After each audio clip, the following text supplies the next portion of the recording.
va vous parler d'un congrès mondial de la médecine anti-âge. Bien sûr, c'est pas pour vous, mais on sait jamais.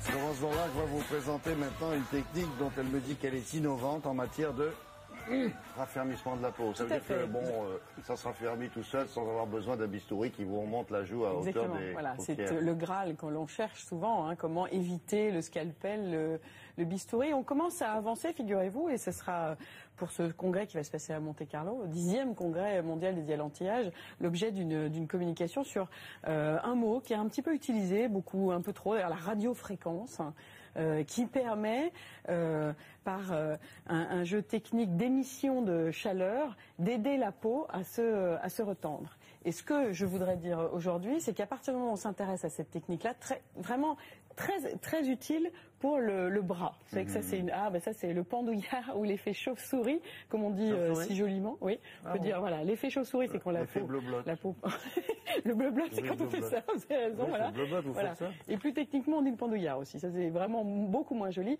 Et c'est une vraie plainte, comme disent les spécialistes, des patientes clientes pour pouvoir retendre. Et là, avec ce jeu de chaleur émise, mais de manière complètement conditionnée, vraiment très sécurisée, il faut un thermomètre tout le temps pour bien vérifier qu'on n'est pas en train de brûler la peau. On peut aider la peau à se relancer et à se retendre. Voilà ce qui se passe autour de la radiofréquence. La peau, elle fait ça toute seule? Elle fait ça toute seule, mais la nouveauté, c'est qu'on arrive maintenant à des machines qui avaient 1, 2, 3 têtes, fallait plusieurs manipulations. On arrive maintenant à concentrer l'énergie, c'est le cas de le dire, concentrer la technique pour obtenir une meilleure diffusion ciblée. Regardez.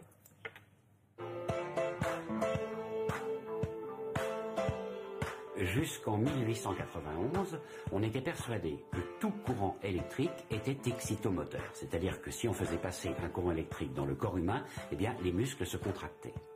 Et en 1891, un physicien français, qui était en même temps médecin d'ailleurs, qui s'appelait D'Arsonval, a démontré que, au-delà d'une certaine fréquence, qui est je crois 0,1 MHz, eh bien, les muscles ne se contractent plus. L'intérêt, c'est d'abord qu'on ne travaille pas dans le muscle, mais dans la peau, ou sous la peau.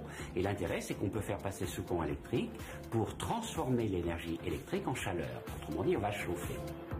Si on apporte cette chaleur dans le derme, on va échauffer le derme, ce qui va provoquer des rétractions d'un certain nombre de fibres, notamment des fibres de collagène et des fibres d'élastine.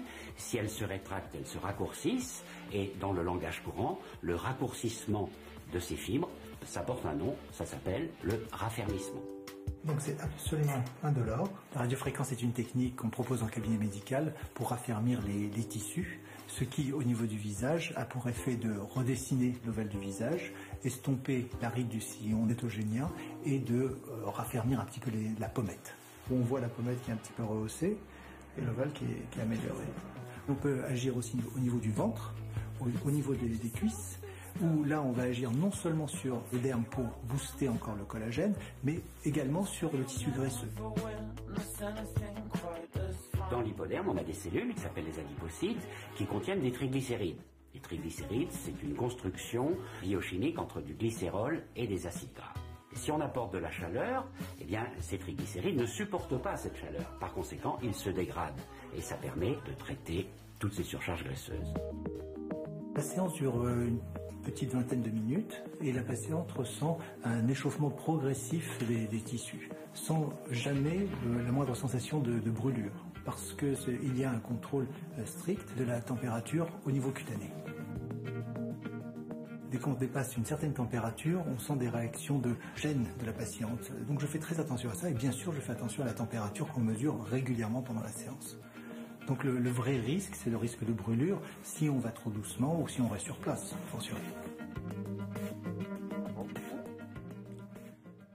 On voit à un moment donné qu'elle avait la joue un peu chaude là. Voilà, tout à fait. Donc attention, à partir du moment où on s'intéresse à cette technique, attention à faire en sorte que praticiens et praticiennes qui vont vous l'appliquer, médecins. Alors là, c'est dans un cabinet médical, mais il y a aussi des esthéticiennes qui s'y lancent. Et moi, ce que je dis, c'est qu'à partir du moment où la proposition vous est faite là, vérifiez qu'il y ait bien un thermomètre, qu'on vous parle vraiment de température et de ne pas trop chauffer la peau, parce que voilà, on l'a vu, hein, très vite la peau se met à rougir. Qu'est-ce que vous conseillez? Premier coup, aller voir un dermato quand même?